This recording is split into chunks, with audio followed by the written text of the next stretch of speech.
Hello दोस्तों, आप देख रहे हैं डीएलवी न्यूज़। हम बात करेंगे देश दुनिया की तमाम 25 काम की और महत्वपूर्ण बड़ी खबरों के बारे में। तो आप इस वीडियो को अंत तक जरूर देखें। कमेंट में ये भी बताएं ये वीडियो आप किस शहर राज्य से देख रहे हैं, और अभी तक आपने चैनल को सब्सक्राइब नहीं किया तो कर दीजिए और बेल आइकन को भी प्रेस कर लें ताकि सही समय पर सही खबरें आपके पास सबसे पहले पहुँचें। तो चलिए नजर डालते हैं आज की तमाम बड़ी खबरों पर। देखिए, पहली सबसे बड़ी खबर, प्रधानमंत्री नरेंद्र मोदी और मलेशियाई पीएम अनवर इब्राहिम की मौजूदगी में भारत और मलेशिया ने 6 महत्वपूर्ण समझौतों पर हस्ताक्षर किए। कुआलालंपुर में हुई द्विपक्षीय वार्ता में सांस्कृतिक, आर्थिक और रणनीतिक सहयोग गहरा करने पर सहमति बनी। व्यापार, निवेश, सेमीकंडक्टर, रक्षा, समुद्री सहयोग, डिजिटल भुगतान और आयुर्वेद जैसे क्षेत्रों में समझौते हुए। इस यात्रा से दोनों देशों के संबंध मजबूत होंगे और नए वाणिज्य दूतावास और केंद्र की भी घोषणा हुई। वहीं अगली बड़ी खबर देखिए, अखिलेश यादव ने एक फिल्म को लेकर ब्राह्मणों के अपमान पर भाजपा की आलोचना की। उन्होंने आरोप लगाया कि भाजपा एक समुदाय के लोगों का इस्तेमाल उसी समुदाय को निशाना बनाने और अपमानित करने के लिए करती है। अखिलेश यादव ने ऐसी फिल्मों को रोकने का आह्वान किया, भले ही निर्माताओं को आर्थिक नुकसान हो। उन्होंने अमेरिका के साथ व्यापार समझौते को किसानों के खिलाफ भी बताया। वहीं देखिए दोस्तों, बसपा प्रमुख मायावती ने विधानसभा चुनाव की तैयारियों के लिए बूथ और सेक्टर स्तर के संगठन को नए सिरे से खड़ा करने का निर्णय लिया। विधानसभा क्षेत्र अध्यक्षों और प्रभारियों को यह जिम्मेदारी सौंपी गई है, जिसमें 50% युवाओं को मौका मिलेगा। मायावती ने जिला प्रभारियों के पद समाप्त कर दिए हैं। यह कदम पार्टी को मजबूत करने और आगामी चुनावों के लिए तैयार करने हेतु उठाया गया है।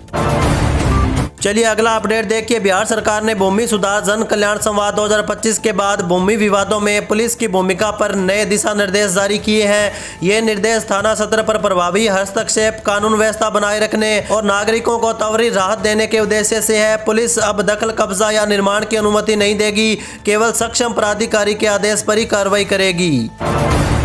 इसी के साथ आगे बढ़ते हैं अपन खबरों में। देखिए, अमेरिका ने एक अध्यादेश जारी कर भारत को रूस से तेल खरीदने पर फिर से 25% टैरिफ लगाने की धमकी दी।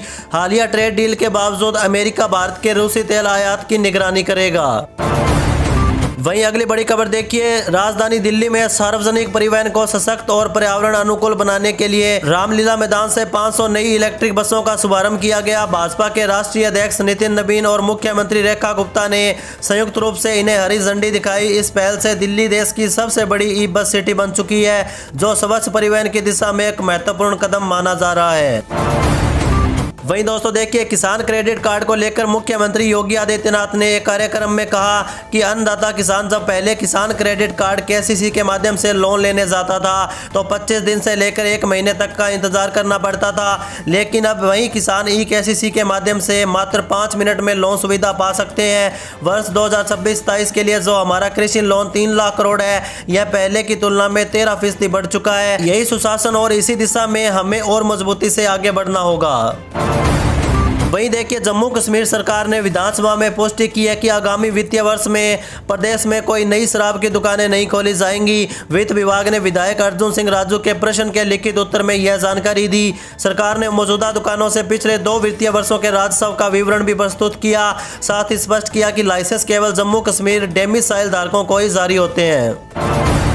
वहीं अगला अपडेट देखिए, उत्तर प्रदेश सरकार 11 फरवरी को वित्तीय वर्ष 2026-27 के लिए लगभग 9 लाख करोड़ रुपए का बजट पेश करने की तैयारी में है। इसमें विकास कार्यों के लिए लगभग 2.5 लाख करोड़ रुपए आवंटित किए जाएंगे, जो चालू वर्ष से 25,000 करोड़ अधिक है। लोक कल्याण और खुशहाली पर केंद्रित यह बजट आगामी विधानसभा चुनाव को देखते हुए कई नई योजनाएं ला सकता है।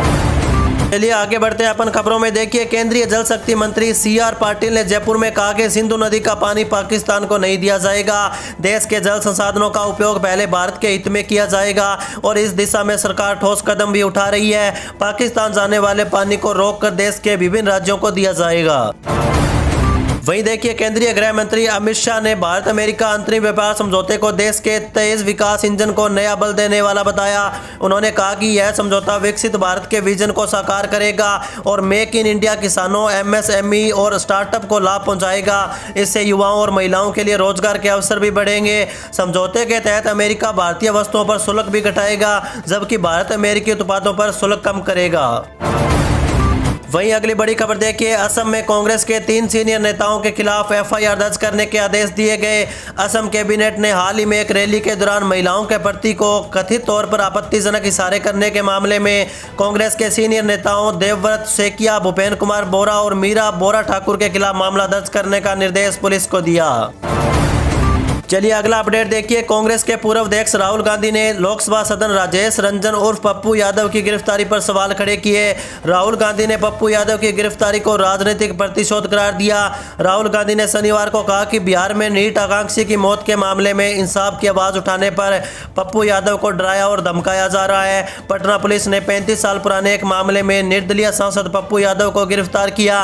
राहुल गांधी ने सोशल मीडिया प्लेटफॉर्म एक्स पर पोस्ट किया, पटना में नीट की आकांक्षी छात्रा की संदिग्ध परिस्थितियों में हुई मौत, उसके बाद पूरी कार्रवाई ने एक बार फिर व्यवस्था की गहरी षड्यंत्र को उजागर कर दिया है। वहीं देखिए, पश्चिम बंगाल सरकार और उसके कर्मचारियों के बीच लंबे समय से चल रहे महंगाई भत्ते डीए के विवाद में सुप्रीम कोर्ट ने गुरुवार को करीब 20 लाख राज्य सरकारी कर्मचारियों को बड़ी राहत दी। कोर्ट ने सरकार को निर्देश दिया कि 2008 से 2019 तक की अवधि का डीए बकाया भुगतान किया जाना चाहिए। अदालत ने कहा कि पहले के अंतरिम आदेश के अनुसार बकाया राशि का कम से कम 25% 6 मार्च तक जारी कर दिया जाना चाहिए। वहीं अगला अपडेट देखिए, भारत सरकार ने देश के करोड़ों मजदूरों के लिए एक ऐतिहासिक फैसला लिया। लेबर मिनिमम वेगस 3 गुना रेट हाइक 2026 के तहत अब मजदूरों की न्यूनतम मजदूरी में 250% यानी 2.5 गुना की बढ़ोतरी की गई है। इस फैसले के बाद देश भर में काम करने वाले दिहाड़ी मजदूर, फैक्ट्री वर्कर, निर्माण श्रमिक और असंगठित क्षेत्र के कामगारों को अब 1250 रुपये प्रतिदिन तक की मजदूरी मिलने की संभावना है। यह कदम महंगाई के दौर में गरीब और मध्य वर्गीय परिवारों के लिए बड़ी राहत लेकर आया है। इसी के साथ अगली बड़ी खबर देखिए, बिहार सरकार ने 7 निश्चय तरीके के तहत डेयरी उद्योग को ग्रामीण विकास का आधार बनाने की पहल शुरू की। हर गांव में दूध उत्पादन समिति गठित होगी ताकि पशुपालकों को उचित मूल्य मिल सके। सुधा बिक्री केंद्र अब सभी पंचायतों तक पहुंचेंगे, जिससे ग्रामीण उपभोक्ताओं को उत्पाद आसानी से मिलेंगे। यह योजना महिलाओं को रोजगार और पलायन रोकने में सहायक होगी, जिससे ग्रामीण अर्थव्यवस्था मजबूत होगी। वहीं देखिए, केंद्रीय गृह मंत्री अमित शाह ने जम्मू में प्रदेश भाजपा विधायकों से मुलाकात की। बैठक में आतंकवाद, नशे की समस्या और जम्मू से रोहिंग्या और बांग्लादेशियों को निकालने जैसे गंभीर मुद्दों पर चर्चा की गई। गृह मंत्री ने रोहिंग्या और बांग्लादेशियों पर जल्द उचित कार्रवाई करने का आश्वासन दिया। उन्होंने भाजपा को जमीनी सतह पर मजबूत होने और लोगों की समस्याओं को प्रभावी ढंग से उठाने का निर्देश दिया। वीडीजी को आधुनिक हथियार देने पर भी बात हुई। चलिए आगे बढ़ते हैं अपन खबरों में। देखिए, सरकार ने लाडकी बहन योजना के लिए लाभार्थी महिलाओं द्वारा की गई ई-केवाईसी में हुई गलतियों को सुधारने की समय सीमा को 31 मार्च 2026 तक बढ़ा दिया है। राज्य सरकार की महिला और बाल विकास विभाग ने शुक्रवार को शासनादेश जारी कर ई-केवाईसी में समय सीमा बढ़ाने की जानकारी दी। लाभार्थियों और क्षेत्रीय कार्यालयों से लगातार मिल रही शिकायतों और मांग को देखते हुए विभाग ने ऑनलाइन ई-केवाईसी सुधार की सुविधा फिर से खोलने का फैसला लिया। वहीं अगली बड़ी खबर देखिए, भारत और अमेरिका के बीच हुए व्यापार समझौते की रूपरेखा जारी कर दी गई है। दोनों देशों ने अंतरिम व्यापार समझौते का ढांचा तय किया और इस पर संयुक्त बयान जारी कर दिया है, जिससे दोनों देशों के आर्थिक रिश्तों को नई दिशा मिलने की संभावना के तौर पर देखा जा रहा है। अंतरिम व्यापार समझौते के इस ढांचे में अमेरिका ने भारतीय उत्पादों पर टैरिफ में बड़ी कटौती की, जिससे निर्यात, रोजगार और एमएसएमई सेक्टर को बढ़ावा मिलने की उम्मीद है। दूसरी ओर भारत ने कृषि और डेयरी जैसे संवेदनशील क्षेत्रों की सुरक्षा भी बरकरार रखी। अमेरिका ने भारतीय सामान पर टैरिफ 50% से घटाकर 18% किया गया, जिससे भारत के निर्यातकों को बड़ा बाजार मिलेगा। अमेरिका का लगभग $30 ट्रिलियन का बाजार अब एमएसएमई, किसानों और मछुआरों के लिए खुला। निर्यात बढ़ने से लाखों नए रोजगार खासकर महिलाओं और युवाओं के लिए पैदा होंगे, जिसमें जेनेरिक दवाएं, हीरे जवाहरात और विमान के पुर्जे पर टैरिफ 0% रहेगा। टेक्सटाइल, रेडीमेड कपड़े, चमड़ा, जूते, plastic, rubber, organic chemical, home decor और हस्तशिल्प और कुछ मशीनरी में अवसर बढ़ेंगे। गेहूं, चावल, मक्का, दूध, पनीर, पोल्ट्री और अन्य संवेदनशील उत्पादों में कोई समझौता नहीं हुआ। अमेरिका के कृषि और औद्योगिक सामान पर टैरिफ घटाए जाएंगे, जैसे मेवे, फल, सोयाबीन तेल, शराब और पशुहार जैसे। डेटा सेंटर में इस्तेमाल होने वाले जीपीयू, अन्य तकनीकी सामान और डिजिटल व्यापार में सहयोग बढ़ेगा। दोनों देश मिलकर सप्लाई चेन मजबूत करेंगे और तीसरे देशों की नीतियों से सुरक्षा को सुनिश्चित करेंगे। अगले 5 साल में भारत $500 अरब का का ऊर्जा, विमान, धातु तकनीक और कोल का सामान अमेरिका से खरीदेगा। वहीं भारत पर लगे अतिरिक्त टैरिफ को लेकर भी अमेरिका ने बड़ा बयान जारी किया। ट्रंप प्रशासन का कहना है कि भारत अब सीधे या परोक्ष रूप से रूस से तेल नहीं खरीदेगा। इसके बाद अमेरिका ने भारत से आने वाले सामान पर लगाया गया 25% अतिरिक्त टैक्स 7 फरवरी 2026 से हटा दिया। वहीं देखिए, मुख्यमंत्री सुखविंदर सिंह सुक्खू ने घोषणा की है कि हिमाचल प्रदेश सरकार अगले 2 वर्षों में हाई एंड टेक्नोलॉजी पर 3000 करोड़ रुपए खर्च करेगी। स्वास्थ्य सेवाओं में सुधार के लिए चमियाना और टांडा में रोबोटिक सर्जरी शुरू की गई है, जबकि सभी मेडिकल कॉलेजों में 3 टेस्ला MRI मशीनें लगेंगी। विधायकों की प्राथमिकता बैठक में सिरमौर में बस सेवा और विधायक निधि के मुद्दों पर भी चर्चा की गई। चलिए आगे बढ़ते हैं अपन खबरों में। देखिए, बजट 2026 में इनकम टैक्स स्लैब में बदलाव नहीं हुआ, लेकिन 1 अप्रैल 2026 से नया इनकम टैक्स एक्ट लागू होगा। यह लेख आपकी ITR फाइलिंग पर इसके 7 प्रमुख प्रभावों को बताता है। इसमें revise ITR deadline, share buyback पर capital gain tax, updated return के नियम और विदेशी संपत्ति खुलासा योजना जैसे महत्वपूर्ण बदलाव शामिल होंगे। वहीं अगली खबर देखिए, मायावती 2027 विधानसभा चुनावों की तैयारी की समीक्षा के लिए एक विशेष संगठनात्मक बैठक करेगी। इसमें प्रदेश, जिला और विधानसभा क्षेत्र के अध्यक्ष शामिल होंगे। मायावती कोर वोट बैंक को मजबूत करने, सोशल इंजीनियरिंग रणनीति समझाने और ब्राह्मण मतदाताओं को जोड़ने पर विशेष जोर देगी। यह बैठक पार्टी की भविष्य की चुनावी रणनीति के लिए महत्वपूर्ण साबित होगी। इसी के साथ आगे बढ़ते हैं अपन खबरों में। देखिए, कांग्रेस नेता सोनिया गांधी ने राउज एवेन्यू कोर्ट में वोटर लिस्ट में नाम दर्ज होने संबंधी पुनरीक्षण याचिका का विरोध किया। उन्होंने अपने जवाब में आरोपों को गलत और भ्रामक बताया। कहा कि मतदाता सूची में नाम दर्ज करने की प्रक्रिया पूरी तरह वैधानिक थी। अधिवक्ता विकास त्रिपाठी ने आरोप लगाया था कि नागरिकता मिलने से पहले ही नाम दर्ज हुआ। कोर्ट अब याचिका की विचारणीयता तय करेगा। वहीं दोस्तों देखिए, मुंबई में BMC मेयर चुनाव को लेकर तस्वीर आज साफ हो चुकी है। शिवसेना शिंदे गुट के साथ गठबंधन पर मोहर लगाते हुए बीजेपी ने मेयर पद के लिए सीनियर नगर सेवक रितु तावड़े के नाम का ऐलान कर दिया। मुंबई में उप महापौर का पद शिवसेना सिंध के खाते में जाएगा।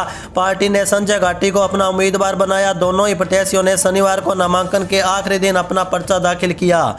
रितु तावड़े बीजेपी की सीनियर कॉरपोरेटर है और 3 बार अलग अलग वार्डों से चुनाव जीत चुकी है।